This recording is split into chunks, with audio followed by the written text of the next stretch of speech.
Hello, this is Justin Williams with the Wolfpacker Podcast. I'm joined today after a Wolfpack basketball game, as always, by Matt Carter for a Postgame Reflections podcast. And before we get too far into this episode where we break down the 64-59 NC State loss to Miami on Saturday, January 9th, 2021, this podcast is brought to you in part by JFQ Lending. With interest rates below 3%, there has never been a better time to lock in a low fixed interest rate on your mortgage. You'll never need to think about refinancing again. Set it and forget it. And with JFQ Lending, you are guaranteed to get the highest level of customer service. They have an A-plus rating with the Better Business Bureau and over 3,000 five-star reviews.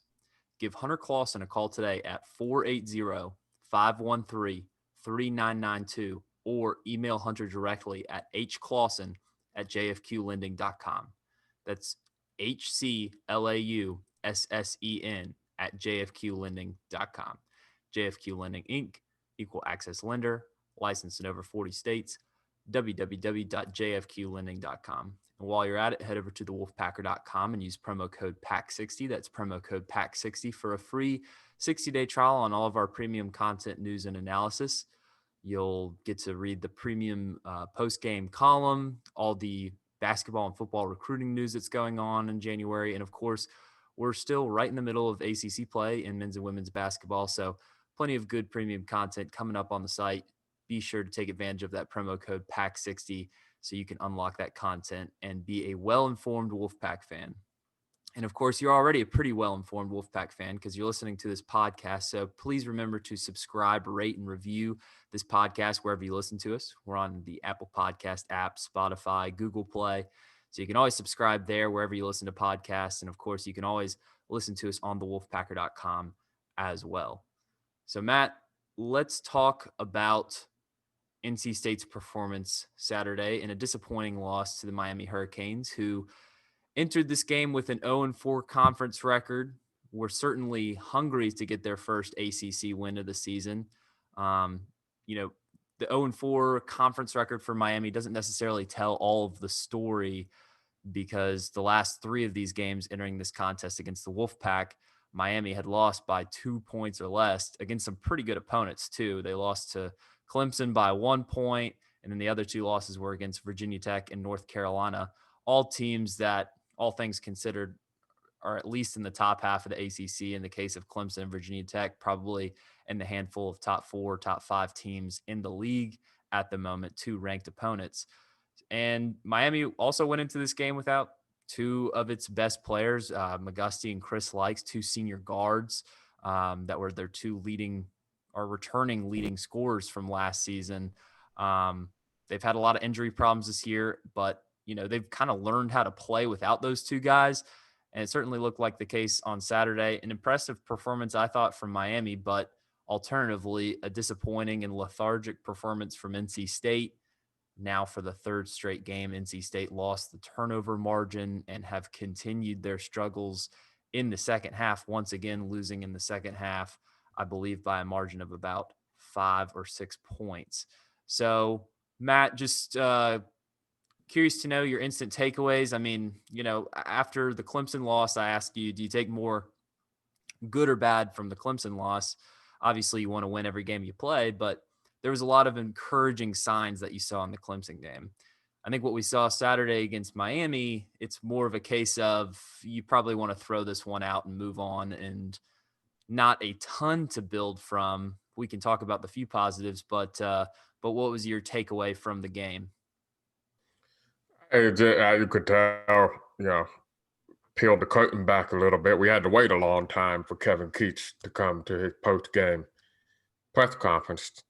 That probably meant that he had a pretty lengthy discussion with his team after the game. And he had a very blunt, not hiding his disappointment and disgust, DJ Vanderburg in the post-game press conference. He was very blunt about how they were out-toughed by Miami, that they didn't wake up, in essence, for the 12 o'clock start. Kevin Keats is one that's usually very, very, I guess diplomatic is a nice way of putting it, but he's not a guy that tends to talk negatively after a game, even after a tough loss or a tough performance.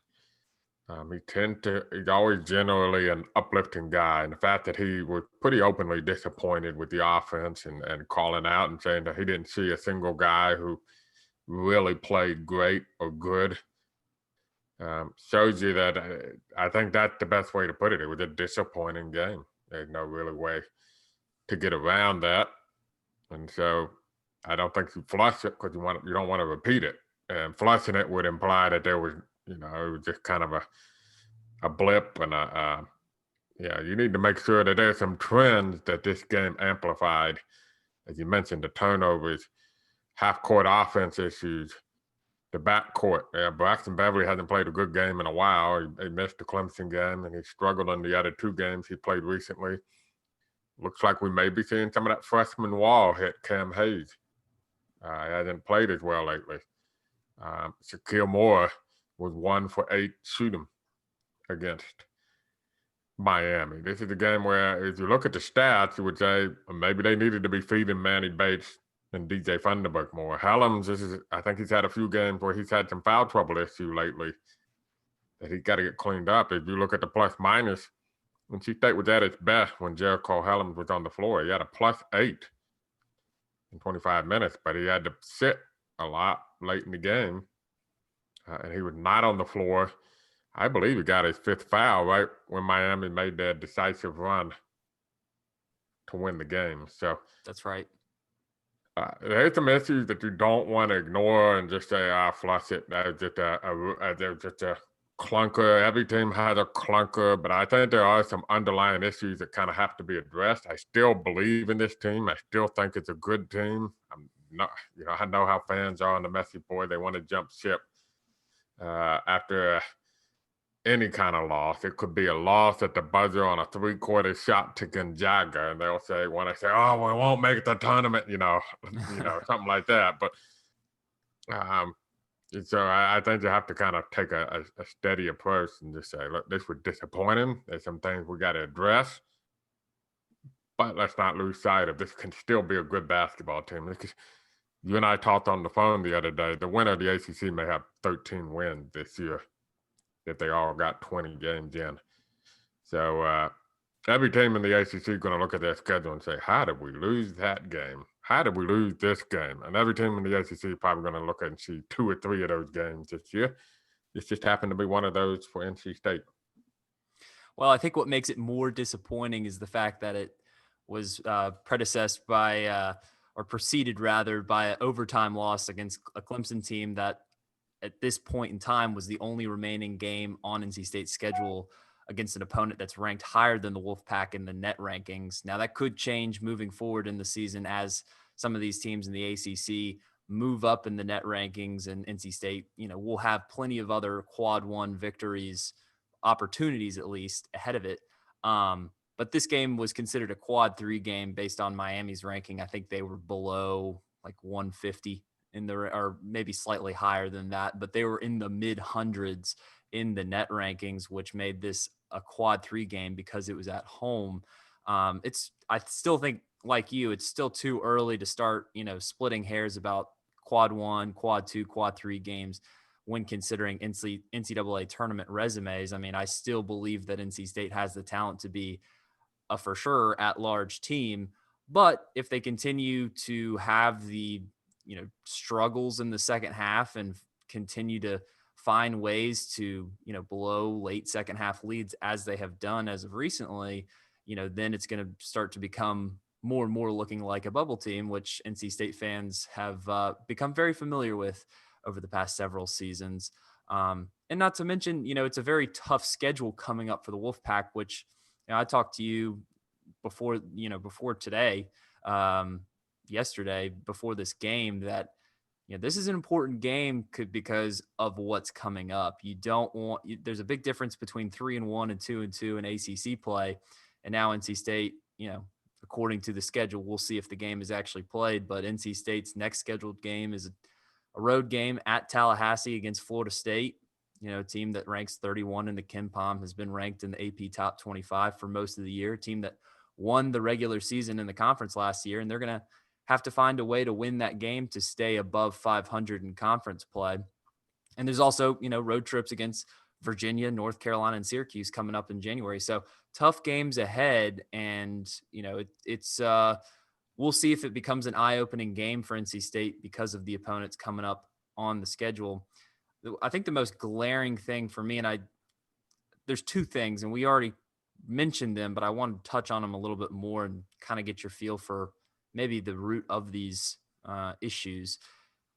NC State, for the third straight game, has lost the turnover margin. It's a defense that prides itself in forcing turnovers, creating points off of those turnovers.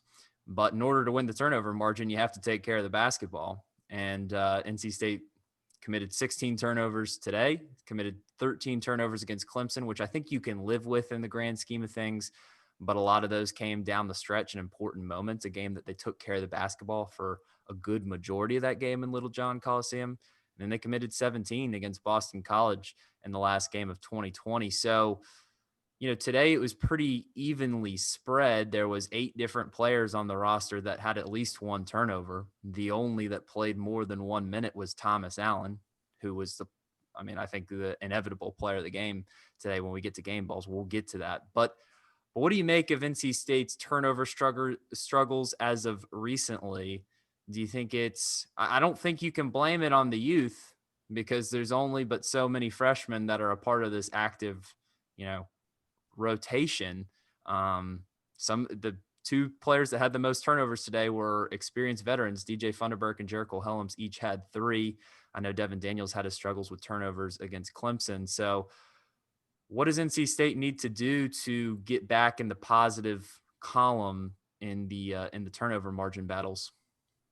Yeah, quick correction with Devin Daniels, not Funderburk, that had the 3 turnovers today. Okay. To go with Jericho Helms. And that's the first thing is, your freshman guards are going to commit turnovers. Hayes has been pretty good about not committing turnovers.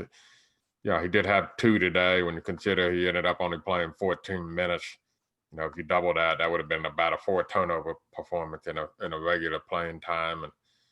And Shaquille Moore had 2 turnovers also in 23 minutes. But that's to be expected. The freshmen going through the ACC are going to commit those turnovers. You hit it on the nail. Yeah, you can't have Devin Daniels, your 5th-year senior, turning it over 3 times in this game. How many times he turned it over in the last minute in overtime of Clemson? Was it 3 times, I believe? Maybe 3 possessions in a row or something that nature. You can't have your junior Helms committing 3 turnovers. Braxton Beverly, he had a couple of turnovers, including one where he was just dribbling it to the basket and lost the dribble. You just can't have turnovers like that, and that's where you need your older guys to step up and not be doing that.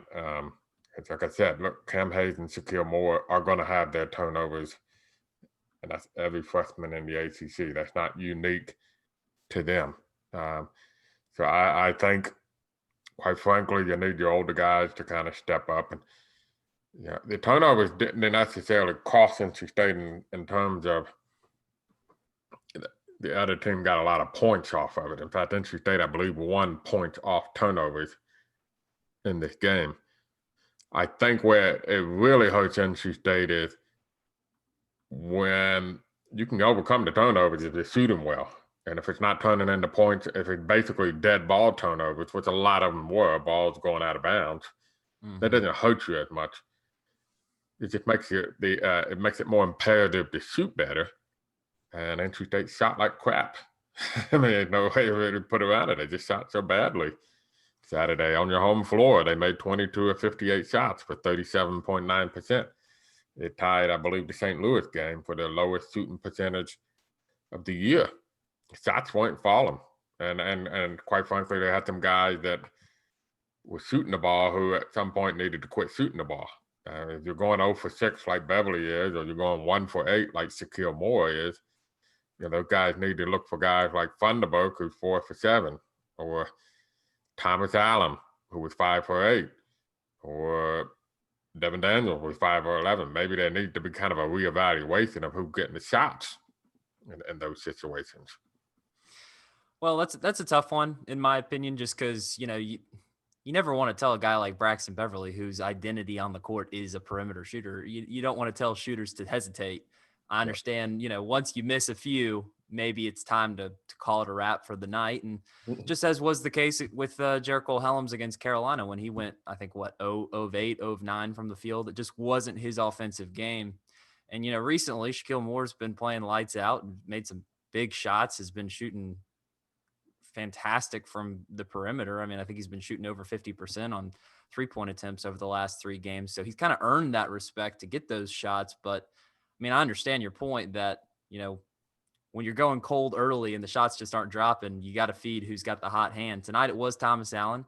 It hasn't been in the past. So, it's the roster personnel makes it difficult to say just from this one game, okay, we got to readjust who's getting the shots here because I'm not anybody could get hot on any given night. But I get your point. I mean, it's just the whole team shot bad today. I wouldn't even target 2 guys. I think other than Thomas Allen, pretty much everybody was inefficient for what they typically are from what I was able to tell. Look, and that's the issue that NC State will face this year, to your point, which is what I think you and I talked about this. They don't have that consistent night in, night out score. Your closest guy, Devin Daniels, and a lot of that is because of volume, right? He's going to shoot a lot of volume. But there isn't that night in, night out score on this basketball team. Like Juan, for instance, Isaiah Juan for Miami has been a night in, night out scorer for them. He's averaging almost 17 points a game. He had, I think, 22-24 against NC State. So, and I believe he'll lead the league in scoring average now that he's played enough games in conference play to be part of that. The teams that have the night in, night out score, that's a nice asset to have. NC State scoring is much more versatile. It's nice in the sense that you have multiple options to score for you on a given night, but it does present some problems of which if there are multiple guys struggling, you don't have somebody you can count on, a TJ Warren, to go out and score half the points. And so that's maybe one of the few flaws in the roster makeup as it is. But, ultimately, I think that's the bottom line. Is that they turn the ball over quite a bit. That is probably the number one issue. I put free throw shooting kind of up there too. You need some guys to be more consistent at the free throw line. But ultimately, this game was a lot of, as Kevin Keith said, just didn't make shots. And that's where the problem down the stretch against Clemson, too, is didn't make shots. You also made a point about the points off of turnovers, which NC State did win 15-14 on the night, despite losing the turnover margin by 3. But when you look at how those points off of turnovers were distributed throughout the game for Miami, all 14 of them were in the first half. So really, when you look at the sloppy play, and in 12 of NC State's 16 turnovers this afternoon were in the first half. So you look at the first half, had they played, a clean ball game, commit maybe half of those turnovers, don't allow Miami to score so many points in transition off of those turnovers, then you're probably looking at a game that's a 10-point game at halftime as opposed to what was a 3-point game or one point game, excuse me. So, NC State, Miami didn't come out and look incredibly impressive in the first half. I think NC State just missed an opportunity to jump out to a lead against a team like this that really, on paper, talent-wise, and particularly considering the fact that Miami was without 2 of its best players in the backcourt, NC State should have won this game. They're a 6.5-point favorite, and you against a team that's coming off 3 straight games in heartbreaking fashion by 2 or less points. You really could have stole their will there in the first half if you were able to jump out to a lead. But NC State was never really, that 11-0 run there in midway through the second half that gave NC State a 6-point lead, I think, with 6.5 minutes to go. That was really the first time I saw that electric energy that you kind of expect out of these Kevin Keats coach teams where, they make a bucket and then everybody's, it's almost like they're smacking the floor. They're playing such aggressive defense in the full court press. And that's the way NC State wants to play. You can't expect any team to play like that for 40 minutes, but you also can't expect to win conference games when you only play like that for really about, 5 minutes there in the second half. And the other point that I wanted to touch on with you is the second half struggles. I know I wrote a column about it. I mean, now it's becoming common knowledge. It's becoming a pattern with this NC State team now that, you look at the body of work in these 4 ACC games, plus the only other, game against the top 100 KenPom team in St. Louis, who is a really good team, an AP top 25 team. I think KenPom has them in the top 15. But these are all games that NC State had a lead at halftime, were able to stretch at least 2 possession, if not double-digit leads in most of these games at some stretch in the second half. And then ultimately they just can't get the ball to get through the hoop in late in the second half, particularly when the game starts to slow down, when they have to get into more half-court sets. And that, again, was the case today. You look at your field goal shooting percentage, in the second half. NC State shot just 35.5% from the field, only 27.3% on 3-point attempts in the second half. I think they only made 33.3% of their free throw attempts in the second half too. All eye-opening stats that just make you wonder, is it becoming a mental thing with this team? Because, DJ Funderburk said it very bluntly in the postgame, as you mentioned, as a lot of people are writing about now. They just, Miami just out-toughed this NC State team in his view. And I think that was a pretty candid and true assessment of what happened. But what does NC State need to do other than just get tougher and get shots to drop in the second half to start closing out games like this? Yeah, I think each of them have been kind of different. You're right. And here's the funny stat as I put in quick hits. In all 9 games, NC State has led most of the game. In all 9 games. They've led at halftime in all 9 games. The game they led the least in, ironically, was Campbell, one of their weakest opponents.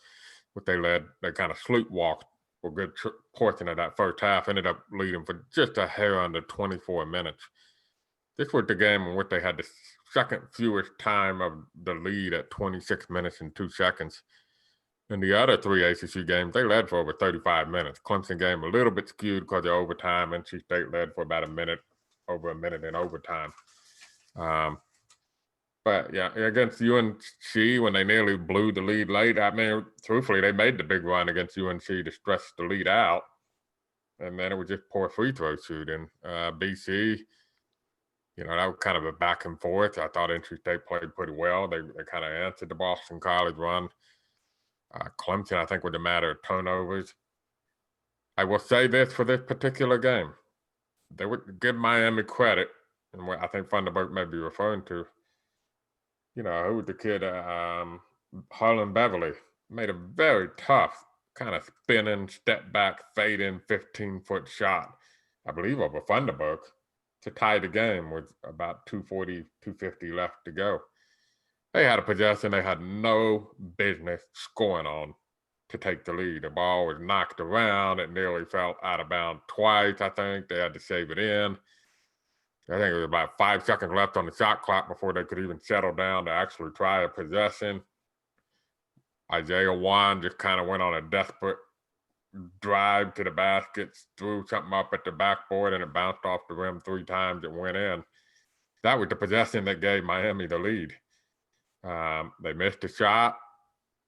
Give Timberlake credit. Beat the NC State guy for the rebound and had a key putback. So, some of this late game it almost felt like it was meant to be for Miami. And I think the bigger issue was NC State, to your point, when they went up, they had chances. When they went up 51-45, it's not like Miami answered right back right away. There was a stretch where Miami did not score a point for about 7.5 minutes. Miami took a 45-40 lead, at which point NC State scored the next 11 points. But if a team goes scoreless of over 7 minutes, about 7.5 minutes, I'd rather have more than an 11-0 run in that time span. And I think NC State really, quite frankly, missed their opportunity in that stretch from about the 13-minute mark to the 5.5-minute mark. They went on an 11-0 run. It probably should have been more like 17-0 at that point. Because to hold a team scoreless for that long, you need to come out on the other end better than plus 11, I would feel. Yeah, there was also that point with 23 seconds to go because Allen hit that three with just under a minute to make it a 1-point game. That was NC State's first field goal in over 3 minutes at that point when Miami was able to push out a 4-point lead going into the final minute.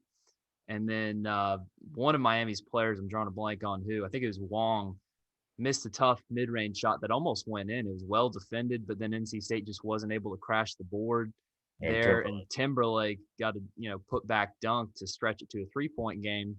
NC State, if they could have held on to that stop, who knows what they could have got on the other end is in a 1-point game as opposed to a 3-point game where you're already thinking, okay, we need to get at least 2 possessions here and we need to be quick.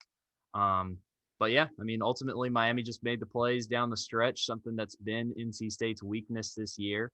Kind of a weird thing that stuck out to me. One positive from NC State is that they were able to out-rebound Miami 38-30. Were impressive on the offensive glass too. Out-rebounded Miami 16-7 on the offensive glass. And that was one area that I thought maybe Miami was going to have a slight edge going into this game. I mean, the Hurricanes weren't an elite rebounding team entering this game, but you looked at their numbers comparatively and you looked at their size down low. They had some guys that could go up and get rebounds. So, Bates and Funderburk did a good job on the boards, I thought, but there's just, the poor shooting and the turnovers just completely outweighed that fact. And another bright area, as we kind of touched on earlier, was that, Thomas Allen, it seemed like if NC State had won the game, you could almost call this kind of the breakout game for Thomas Allen. He finally started to look more aggressive on the offensive end. I know we've talked about in the past that, at times he's looked maybe a little bit timid or he's passed up some decent opportunities on the offensive end where, going into the season, all of the talk was Thomas Allen is going to be, one of the better perimeter shooters on this team, along with Braxton Beverly, a guy that could, potentially be a microwave on offense for this Wolfpack squad. And, we just hadn't really seen that so far this year. We obviously saw the efficiency from the perimeter, but today, season high, 14 points. He led the team in scoring and went 4 or 5 from the perimeter, 5 of 8 on field goals overall. And I mean, the shots were just dropping for him and he wasn't afraid to take them today. In hindsight, probably should have seen the ball go to him a little bit more, particularly late in the game when the Pack needed a bucket. But what'd you make of Thomas Allen's play today? That should be one thing. Like you said, you don't want to throw away everything from this game. So that's certainly one thing to keep and maybe try to build upon. Well, he was the one guy that I felt like consistently showed up. I mean, look, you told me Manny Bates gave you 9 points, 8 rebounds, 2 blocks. DJ Funderburk gave you 12 points, 11 rebounds, 2 blocks. Your bigs did their job. The guards didn't. That's just the bottom line. And your forwards, they just didn't.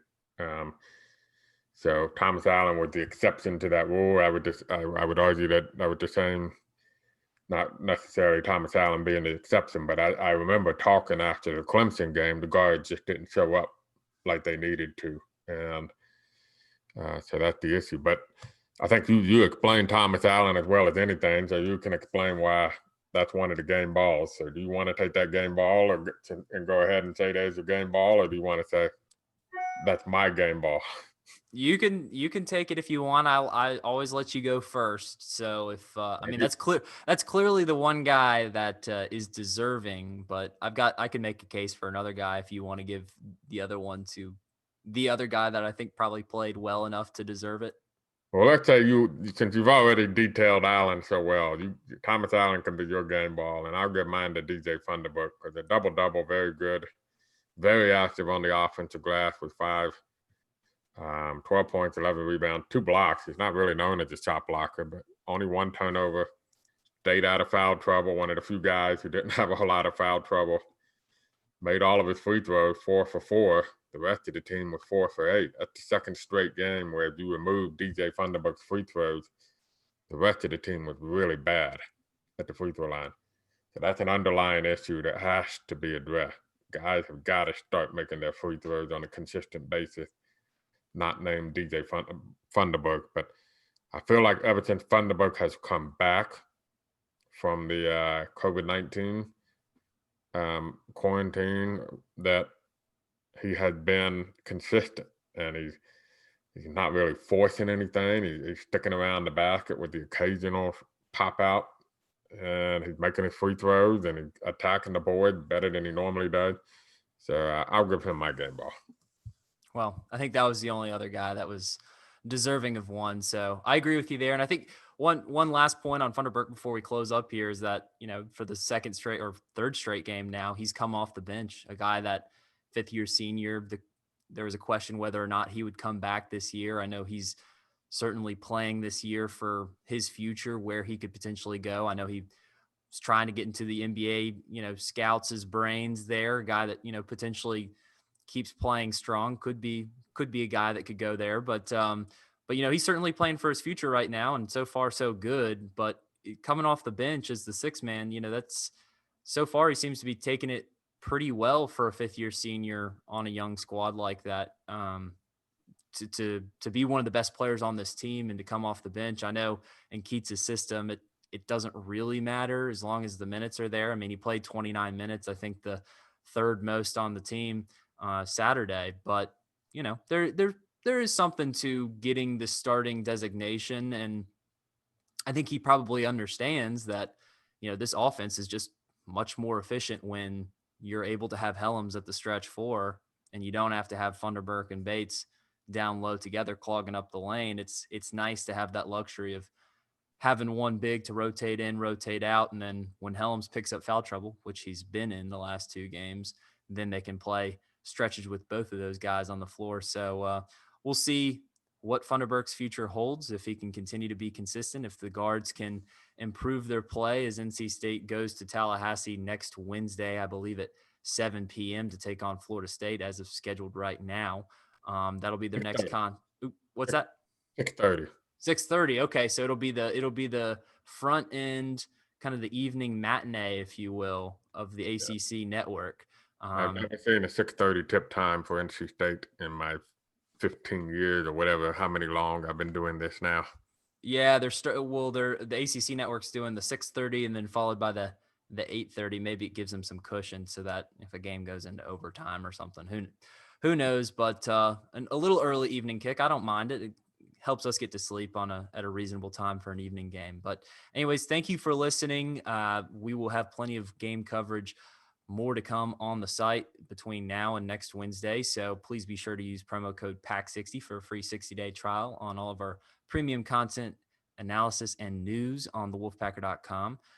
Be sure to follow us on social media. You can follow our main account at the Wolfpacker on Twitter. You can follow me personally at Justin H. Will on Twitter. And then you can give us a like on Facebook, NC State Wolfpack on thewolfpacker.com.